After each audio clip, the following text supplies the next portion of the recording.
I've read that you were trained by the Iron Sheik. Is there any truth to that? There's a lot of truth to that, as a matter of fact, man. I was working in the Houston wrestling office when I was like, oh man, I had to be 16 and 17 years old.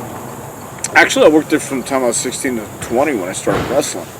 And there was a football player who wanted to learn how to wrestle in Houston because I think somebody told him he could make a lot of money and it wouldn't be so hard as football.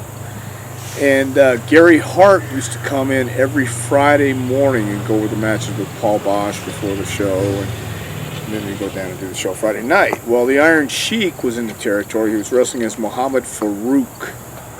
And since this football player wanted to train to be a wrestler, Paul Bosch set it up where Gary would bring the Sheik from Houston, or from Dallas to Houston, and come down in the afternoon, like noon, and the football player and I would go to the Coliseum with the Sheik and work out. The football player only lasted 2 weeks, and Khosrow came down a couple weeks after that. We trained maybe 2 months, Friday afternoon before the shows.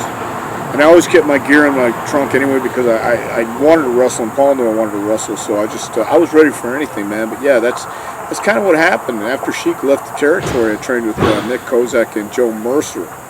So yeah, I trained with the Iron Sheik, man. He stretched the living shit out of me, man, a couple times. Slapped the dog shit out of me and stretched me. Wasn't a whole lot I could do about it, even if I wanted to. What was his personality like in those years outside of the ring? Yeah, well, the Iron Sheik wasn't so crazy then, or maybe he was still crazy, he just didn't show the insanity that he does now, I guess. He was a great guy. He was a pretty serious guy. He was wrestling as Muhammad Farouk back then. And it was a great crew, but his personality back then was a lot more serious, and I don't know how far gone he was. I mean, he was a pretty cool guy to me, with the exception of stretching me.